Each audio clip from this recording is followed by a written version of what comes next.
Bobby, you said Hernandez is the best guillotine in the UFC. Did you forget Dustin Poirier exists?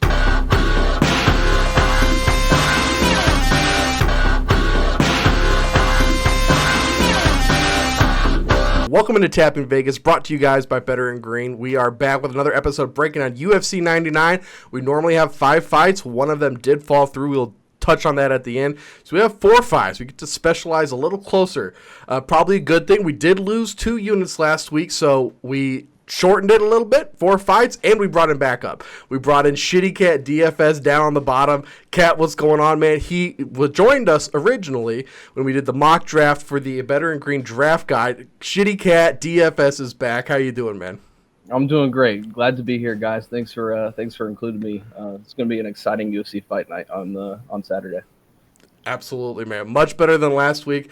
I'm excited to get into it. The first fight we're going to talk about is going to be Matheus Nicolau versus Asu Almabayev. Bobby, I'm going to throw it to you first. Who you think's going to win this fight? Yeah, so Nicolau versus Almabayev, that's an interesting fight that we have going on at flyweight, men's 125 pounds. Watching tape on Almabayev, I was really impressed by his takedowns. Very dynamic grappler. Some of his regional scene tape, I was really impressed by his ability to blend his striking into his takedown attempts really well. Very seamless. Got a lot of opponents off guard. Another thing, I forget who he was fighting on the regional scene, but I was really impressed with his striking, how he set up the uppercut finish. He started with a jab, and then he faked the uppercut on the guy. And then later in the sequence, he actually landed the uppercut because the guy thought it was just another feint, so he didn't see it coming. Led to the TKO KO finish over the guy on the regional scene. So, yeah, Almabayev is just a very dynamic guy. Nicolau has a lot of power as well in his hands. It's coming off that Matt Schnell knockout a few months ago, I believe. Yeah, Matt – actually, wow, he's fought twice since then. That Matt Schnell knockout does not feel like it was 2022. It feels like it was this year. That's crazy. So, yeah, Matheus Nicolau knocked out Matt Schnell in 2022 strikes, lost to Brandon Royval by strikes April last year. No shame in that. Royval just came out, took it to Tatsuro Taira in a fight a lot of people, myself included, kind of counted him out of. So he's definitely making a run again, putting himself in title contention, trying to get another shot at Pantoja in the future. Lost Alex Perez by right hook, so he is on a 2-fight skid. Last fight, April of this year. So I don't feel like he's rushing back too soon from that KO, TKO. He's given himself a few months to prepare, a few months to get back on track. So he's looking to get back into the win column. It's just going to be difficult against Almabayev. Almabayev's been in the UFC now since 2023. Rear naked choke over Ode Osborne, unanimous decision over CJ Vergara, Jose Johnson, unanimous decision. So, 3 fights in the UFC, 3-fight win streak, very active. August 2023, 2 fights this year already, March of this year, June of this year. This would be his 3rd fight. Always encouraging to see that level of activity from a young up-and-coming guy, especially in a division like flyweight where things move so fast, change so fast. Almabayev's 30, so, not exactly the youngest guy in the division, but by no means old. 20 wins, 2 losses, 5'4", 65-inch reach. We got Nicolau, 31, so not a huge age gap there. 5'6", 66-inch reach, a little bit more reach, but nothing crazy. Just a 1-inch reach advantage. It's tough, especially when you look at the odds. Right now we have Nicolau's a plus 170, Almabayev's a minus 205. I mean, it sucks, but I kind of get it. Like I said, Almabayev's the guy on the 3-fight win streak. You got Nicolau on a 2-fight skid being finished in those last 2 fights, so I can see why Vegas kind of has this the way they do.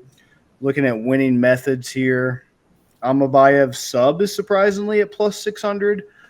Considering his grappling pedigree, I feel like they have him at such a high number on a sub because, he hasn't achieved a sub since his debut. That's the only thing that makes sense to me. But just after watching his highlights and watching his tape and everything, I kind of feel like Almabayev can get that sub. I think he's going to challenge Nicolau in the grappling. I noticed Nicolau on his YouTube channel has done a lot of grappling collaborations and videos with other people and just, instructional things of that nature. But I just think Almabayev, from everything I was seeing on tape, he's just really good. Like, he's just outstanding when it comes to that. So that's probably his best avenue to win, is just to continue to do what I feel like his biggest strengths are: integrate the striking and the grappling, set things up, little traps for Nicolau to fall into, and then eventually over the course of the 3-round fight, look for that sub and kind of show, okay, it's not just a fluke. I can do this in more than just my debut type thing, because he definitely looks like he has the pedigree. So I think I'm going to go Almabayev sub at plus 600. It's just too tantalizing to pass up to try to take the edge off that money line. What are you guys thinking? The balls. Yeah, I'm a little shocked that you have the sub at plus 600, just because one of my big notes about this fight has been that Nicolau has never been subs before. He's 5-0. Yeah. Sub. And I think that's probably what's built into that plus 600 line. 100%. He does have good takedown defense. That was what a lot of those videos I was going over were about. Like, he was showing how to defend, like, the single leg, the double leg, various chokes, things like that. But like I said, it's one of those things to offset how heavy he is on the money line. It's like, if anybody can do it, I feel like it could be Almabayev. I like it. Kat, what side are you on here? I kind of went back and forth on this one. I love the Nicolau win over Manuel. I feel like he's faced a little tougher competition so far in the UFC than Almabayev, but both like to wrestle. Nicolau's 3 of the last 5. Almabayev obviously is 16 in a row. He's averaging 7 takedowns a fight, over 55% on the takedown. He's coming out of Kill Cliff FC, so I think we're probably going to see him just wrestle and kind of dominate the ground control time. I am curious, though. Almabayev likes to throw a lot of spinning stuff on the feet, so I'm curious if that's going to be the difference since both guys like to wrestle, or if that's going to open up maybe the takedown for Nicolau to take advantage of. I'm a little afraid to go for the submission pick that you have right now. I have Almabayev by decision, just at plus 100. I think that's probably the route to the fight, is just a domination on ground control time. Yeah, I like that a lot too. The worst type of fight, right? The guys that win on control time. Fight. Yeah. Point fighting. Yeah, I think we're all going to be on the same side here then. I'm on Asu Almabayev also. I agree. I think that Nicolau has faced a higher level of competition, and I'm totally going to contradict myself later in this episode, so just heads up there. But Almabayev has finished or unanimously beat everyone that he's faced in the UFC. 86% of bets are on Almabayev right now, 77% of the money.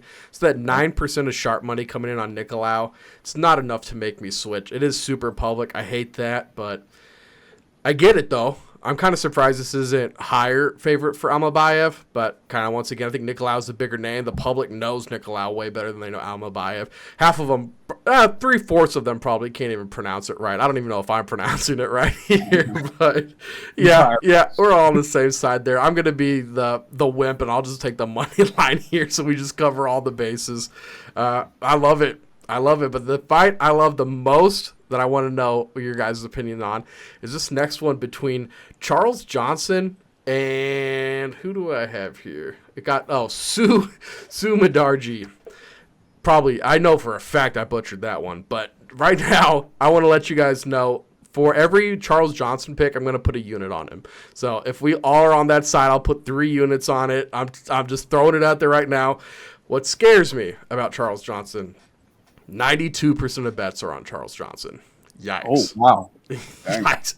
Wow. 89% of the money. That is shocking. At minus 225, that's enough to make you kind of pause.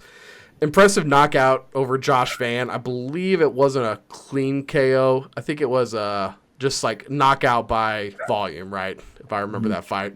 Stoppage, yeah. Johnson, I think he'll control the fight, take it to the ground. He's never had a UFC sub, but Sumadarji has all of his 6 losses have come by sub. So I'm wondering, remember, Bobby, way back when we first started, I was like, Molly McCann knockout or decision. She's never subbed anybody before. This was part of my parlay that I was going to pay off the baby car seat for. Freaking Molly McCann gets the first sub of her career. So don't say it can't happen just because it hasn't. Big wrestling here. I haven't checked to see what that is yet. Do you guys have it pulled up? Like the odds on the sub, or yeah, okay. Charles Johnson by sub. Wow, only plus 350. I was hoping that'd be better. Oh gosh, I don't know. I might have to do like a double method here. But see, Charles Johnson by sub decisions minus 185. KO sub plus 225. But how tough is Midarji? I don't know. I think I'll save my official pick for the end. I want to know what you guys think. Kat, what do you think, dude? Okay, well, until you said that line on submission or knockout, I was on Johnson by submission at plus 350, just based on the fact that, Suma has lost all 6 fights by submission, and Charles Johnson, aka Energy, has been very vocal about the fact that he wants a finish. Yeah. To be in the title picture. So now with you saying at plus 225 knockout or submission, I kind of like that because I think Johnson's going to chase the finish no matter where this fight goes. He wants the bonus. He's made that clear. He wants to be in the title picture. So I think we're going to see Charles Johnson bring the fight to Suma Deirji. Wow. Okay, I love it. Bobby? Yeah, I kind of started to become a Charles Johnson believer after the Jake Hadley fight May of this year. I thought Jake Hadley was going to finally get kind of like a comeback win for himself, kind of get right, just kind of make a statement off of Charles Johnson. But no, it was pretty dominant by Charles Johnson. He's a St. Louis guy, trains out of a gym that I used to be affiliated with and everything, one of their team gyms. So really good guy with a lot of work ethic, who's, done what he had to do to get here to this level. And he started off rough, in 2023, all of 2023, the man was on a 3-fight skid, losing to Rafael Estevam, Cody Durden, Ode Osborne, all decisions, the Ode Osborne one being split. But it's always encouraging to see a fighter go through that level of adversity and not have a win and, a calendar year and just come back and go on a tear like he has. So for those 3 fights he dropped in 2023, he hasn't lost a fight this year so far. February beat Azat Maxim. May this year beat Jake Hadley, as I mentioned, uppercut over Joshua Van back in July. So 3-fight skid turned into a 3-fight win. So he's very mentally with it. Very mentally strong in that regard. You're not going to be able to shake this guy. You're going to have to finish him to be able to take him out. He's just not going to quit. He's not going to give up. And so, Suma Deirji lost to Tim Elliott by arm triangle in round 1, lost to Matt Schnell by triangle choke in round 2. He's been arm barred by Luis Smoka back in 2018. Halban Ma choked him out in 2018. So, yeah, I like what Kat's on with the KO sub combo there. Obviously, it could be a decision, but yeah, Kat's pretty accurate with that. I think Johnson's going to be making a statement. He wants to get that finish. He wants to continue to climb up the ranks, and he wants to show that he belongs here. Not only does he belong here, he's definitely, the elite level of that division for sure. I guess make it a 3-unit play of the KO sub then. Let's go, boys. I really like that. I like that play a lot. I did too. I'm surprised. I'm glad you said that, Kat. That did push me over the edge. I didn't know that he was so like going after it. Yeah, very vocal this week about what he wants to do. So I missed that. Good catch. Before I get roasted in the comments, I know I just said Sue Mudarji's name like George H.W. Bush. Sue Mudarji. So y'all can fuck off in the comments. So I just go with the Suma. I don't even try. We're going to move on. Next fight, Rob Font versus Kyler Phillips. Kyler Phillips, a heavy favorite versus a big name here. Kat, I'm going to let you start with this one. Okay, this is probably the one that I did the most research on. Awesome. Font expects a fight of the night. Again, he's kind of like Johnson, talking about he really, really wants to have a good fight and push the fight pace. He's lost his last 2. I think Rob Font kind of needs a win here, to be quite frank. The big thing that I've highlighted here is Font's competition in the last he's fought Figgy, Sandhagen, Yanez, Vero, Aldo, Cody Garbrandt, Marlon Moraes, Ricky Simon, Sergio Pettis, all in a row. I mean, the level of competition versus Phillips is night and day. Phillips has never been knocked out, but again, I don't think he's ever really fought with this kind of competition.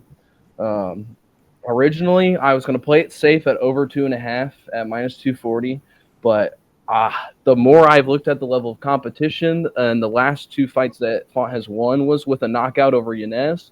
I kind of like Font by knockout at plus 900. I know that's crazy, but something about me says that he's ready for this fight, and has fought dudes a lot better than Kyler. I love it. I love that, Cat. We're all about taking the big swings.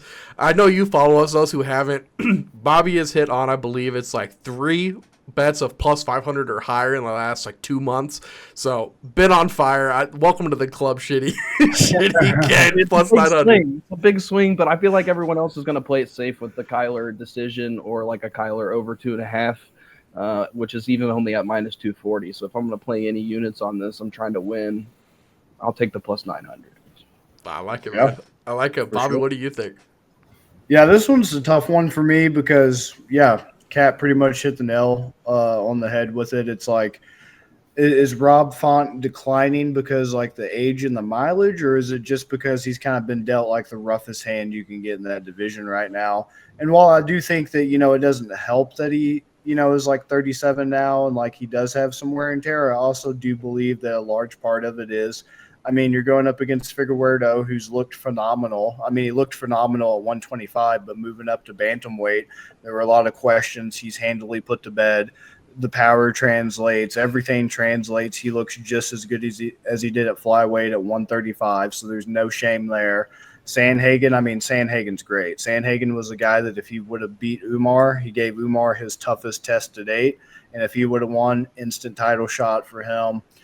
Beat Adrian Yanez by strikes. It's very, very promising when you're able to, stand toe-to-toe with a guy like Yanez and put him out in round 1. Marlon Vera, 2 years ago, losing to Marlon Vera, I can deal with that because even though my stock in Vera's kind of dropped lately, 2022 was when I feel like Vera was still pretty much prime, good name, that type of thing. So no shame there. And then, come on, Jose Aldo in 2021, no shame there. Aldo's pretty timeless. He's like wine and fine cigars, man. He just gets better with age. He's not severely declining. And he got robbed.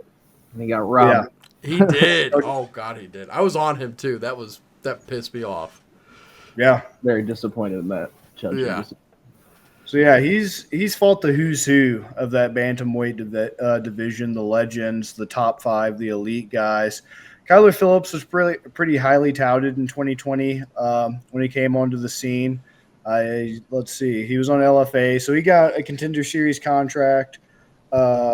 Eventually, let's see. Yeah, so he came on the Contender Series, got the win, but he didn't get a contract, so he came on to the Ultimate Fighter. So that's pretty much how he made it into the UFC, was Ultimate Fighter. And he's made a lot of progress. I watched a video about his career and kind of how he's evolved since that Contender Series win, but still not getting signed, his time on the Contender Series and everything. And he, once he was finally signed, he came in, 3-fight win streak, won by finish, lost Halian Pava. And then he just kind of, I don't know what led to the inactivity, but fought twice in 2020, twice in 2021, only once in 2022. So not really sure what that led to because he only fought once in 2023. This would be only his second fight. So not really sure why he's kind of wasting kind of prime time of his life. He's only 29, doesn't have a lot of miles and everything. So it'd be nice to see him more active. Hopefully this is his opportunity to be more active. He's 12-2. So like you guys were saying, very much not at the level of competition that Rob Font's faced, doesn't really have that experience, that vet edge. So yeah, this one's tough, but it could go either way. All these fights we're talking about are very competitive fights. I'll give credit to the UFC for good matchmaking there. So far, it doesn't feel like anything's like a pretty much lock for somebody just getting dominated. It'll at least be a little bit close. But, looking at the money line, I just think it's a bit wild, even on money line, that you got Phillips at a minus 440 and Fonts at a plus 340. Once again, the only thing I can think of is just the age concerns and the skid. But it's a skid to the elite, like you guys were saying. It's not like he's getting knocked out by just any up-and-coming guy just trying to make a name off of him. It's an absolute shark tank. So, just at those odds alone, respect to Cat for taking the knockout, but I'll play it safe, and I'll just take the Rob Font money line if I'm getting them at a plus 340 against somebody who's who seems to have some promise and seems to have some potential, but I'm just not sold on because of the lack of activity, the lack of experience, the lack of reps, so to say. So I hate to be the a-hole here and break up the gang. I really hope you guys are right because my odds really suck. I hope it's a knockout win. We cash out.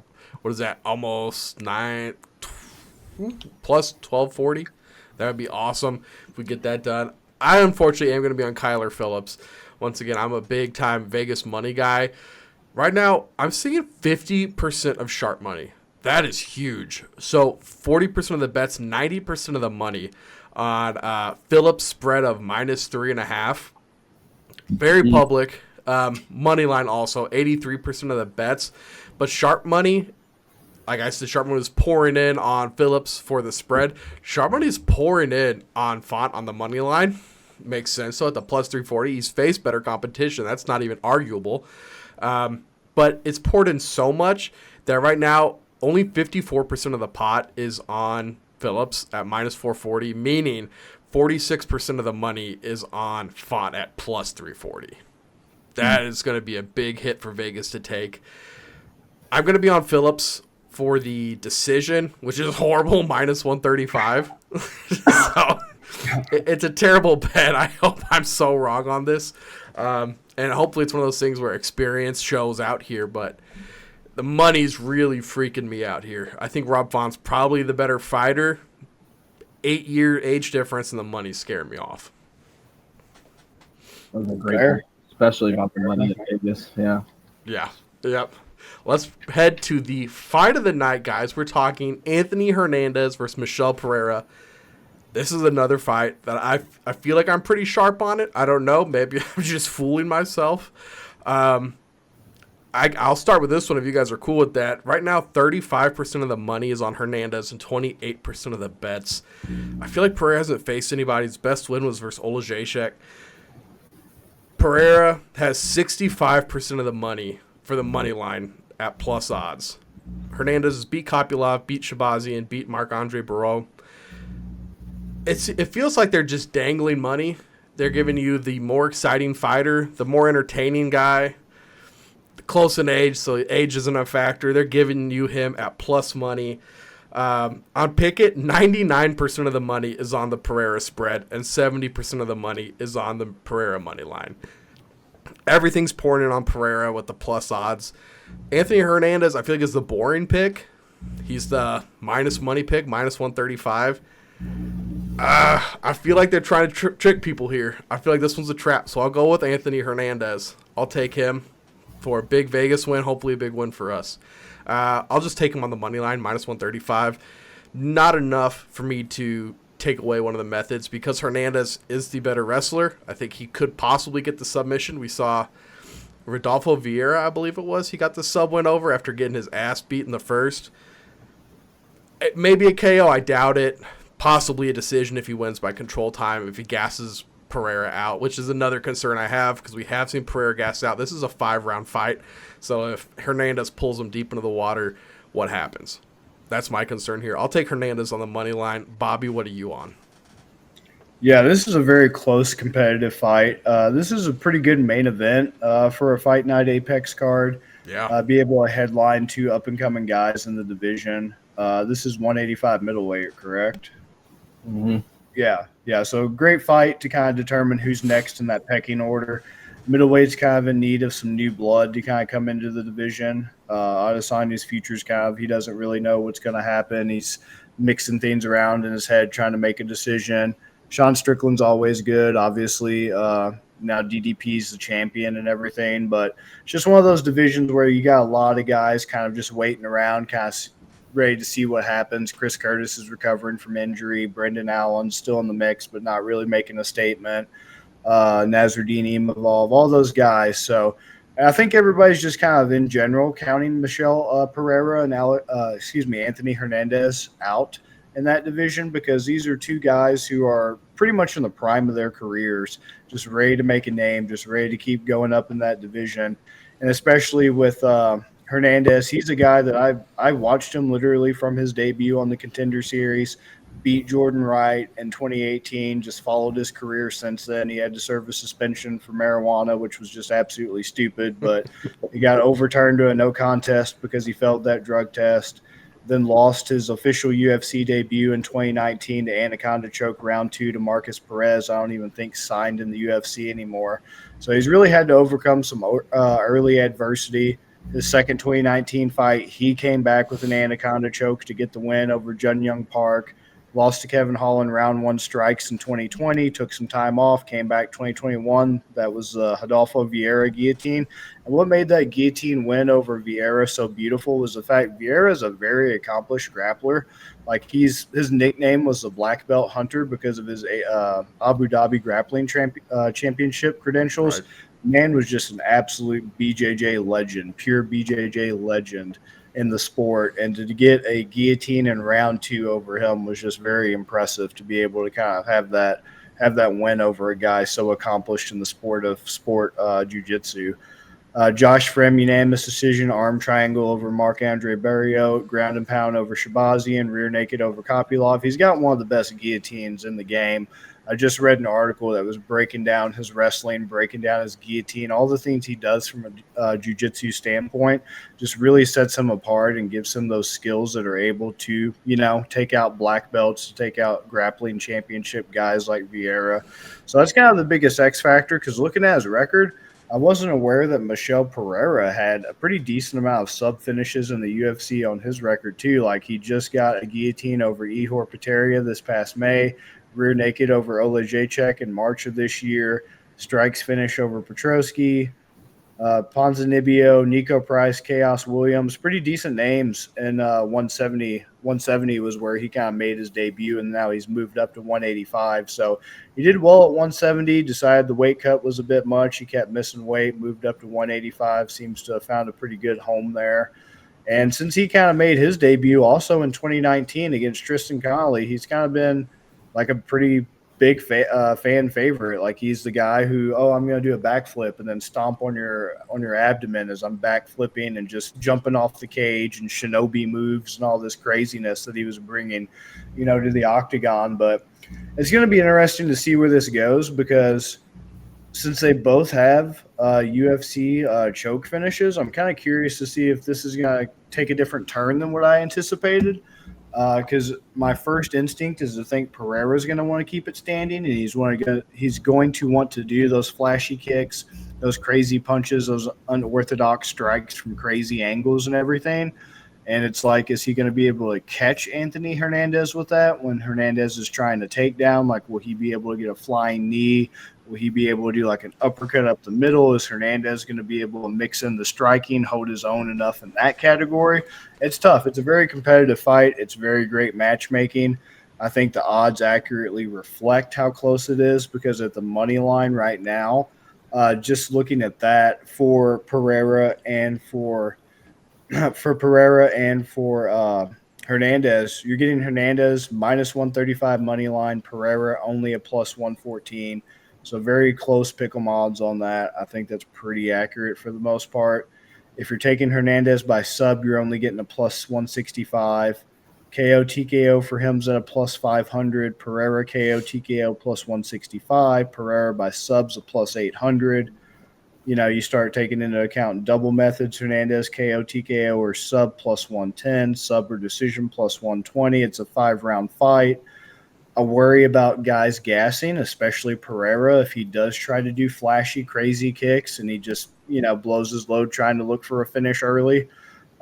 He's said, and he's kind of demonstrated to some extent since those first few fights in the UFC, he is willing to be more patient. He is willing to be more calculated, not really just go out there and try to take somebody's head off. But this is by far the toughest fight to try to get a read on. But I guess because I'm also a big fan of both guys personally, so it's not like I can even lean on that to make it any easier. They're both great, and I both want them to kind of succeed. So it sucks they're matched up. But Hernandez by sub at plus 165. It's not crazy, but it's just good enough to kind of get me going, because I just I can easily see him, if he does, all it takes is him getting a hold of Pereira, and then I think as long as he gets a hold without getting finished on the way in, I don't think if it hits the mat that Pereira is really going to be able to get up. I think it's either going to result in control time or it's going to result in that sub, and then he has options. He can do his patented guillotine. He can do the rear naked like he did over Kopylov, arm triangle. Like,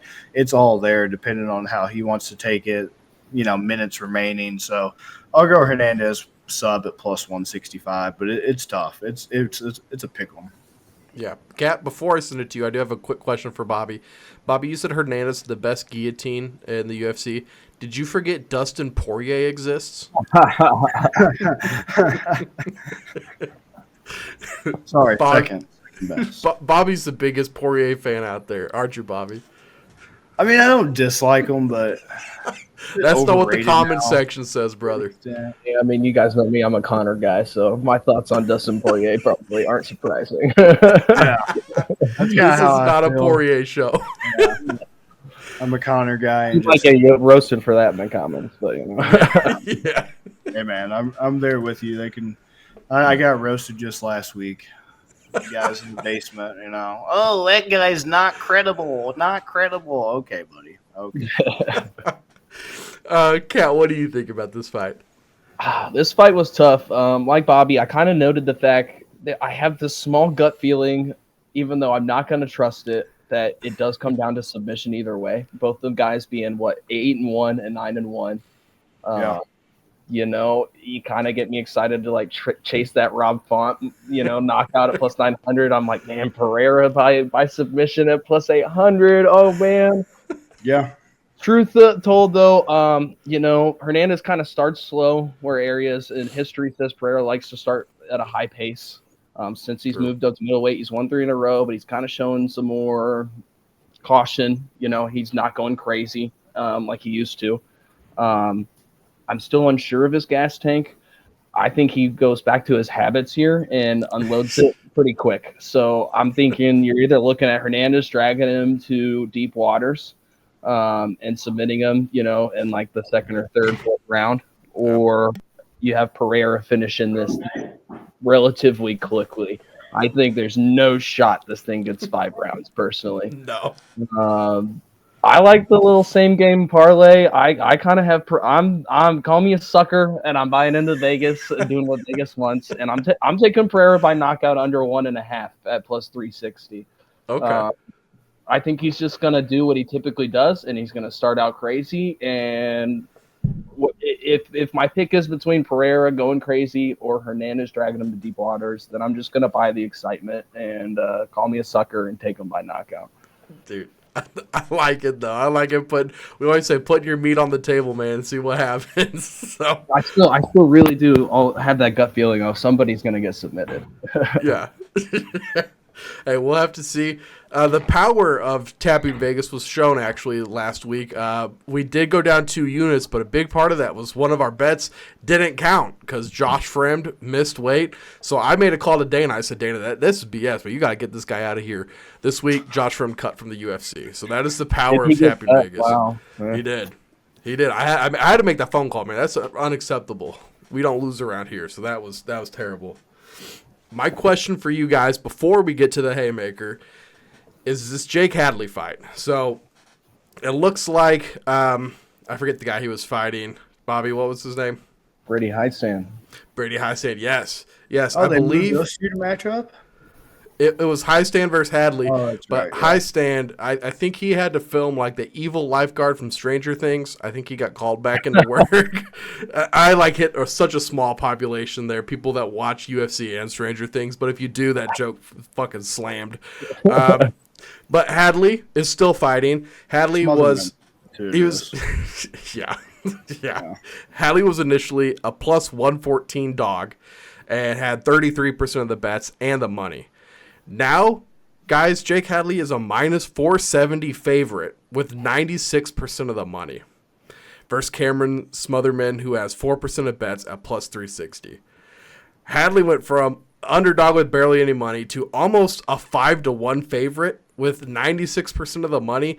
This seems like a huge overcorrection. Are you guys on Smotherman coming off the short notice to get it done against a Hadley that it feels like he shouldn't be a minus 500 against anybody? Or do you guys think try Hadley, because he had the full camp, or are you guys a full stay away? Kat, what do you think? I mean, personally, I'm a full stay away because Okay. I have that personal gut feeling too. Like Hadley's just gonna find a way to lose this fight. Like it's just gonna find a way, and it's gonna be ridiculous. Yeah, I don't know. This is one I personally am just gonna stay away from. Gotcha. Bobby? Yeah, I know absolutely nothing about Smotherman, so I'm on Tapology right now, and Okay. I can't disagree with Kat. It's like, should Hadley win? 100%. 100%. This guy's only Fury FC is his only experience. It's not like one of those big regional orgs that feeds into the UFC. Like there's one in New England. I think it's like CFFC or something like that. It's a pretty good feeder.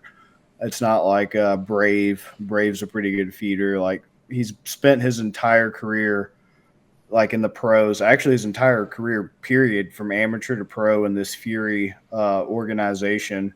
Tried to get a Contender Series contract August last year, lost in round one to a guy who I don't even know if he's in the UFC anymore, Charampolos Grigao, 8-5. So yeah, he's probably out of the UFC or going to be out soon because he's on a 2-fight skid and hasn't fought since August of this year. So yeah, I would just stay away entirely. It's too unpredictable. And once again, Hadley on paper should win, but he hasn't looked good lately. And I was a big Hadley believer, really big Hadley believer, and I've just lost all confidence in the guy. Unfortunate. Bobby, take us out of here with your haymaker this week. Yeah, this one's tough. There's some good ones already that were on, like Rob Font plus 900. That's already great to be on that already. I think for the sub though, since originally I'm on the Hernandez sub, I kind of feel like Catman. I think it might be kind of surprising where maybe they just turn this into like a high level grappling match, and one of them will get the sub. It's just like who's going to do it, and especially at plus 800, just kind of cover all bases there just for funsies. It's tantalizing because I was not aware, like I said, that Pereira had 2 finishes by sub in like his last 2 fights. That was crazy. So, I guess I'll sprinkle a little something on that, just a swing for the fences, since that's the purpose of our haymaker. So, Yeah. Okay. I love it, man. I love it. Bobby, thanks for joining me. Kat, thank you for joining us this week, man. What's going on with you? Where can people find you? Yeah, before I plug myself real quick, just a little note on another fight. Brad Catonia by decision, plus 275. Brad Catonia is not losing. I like that. A homer pick from me, but I don't think that's losing. You guys can find me on X at ttycatDFS. I'm posting a lot of stuff about fantasy football right now, obviously going on, and obviously I got the comedy thing that I'm still doing. So if you guys follow me at TikTok, it's Nicholas Mall, Nicholas Muhl. Give me a follow, and I'm looking forward to a good fight night this weekend. Absolutely, man. I hope you guys have a good, profitable weekend, and we will see you guys in the next episode. Peace, guys. peace.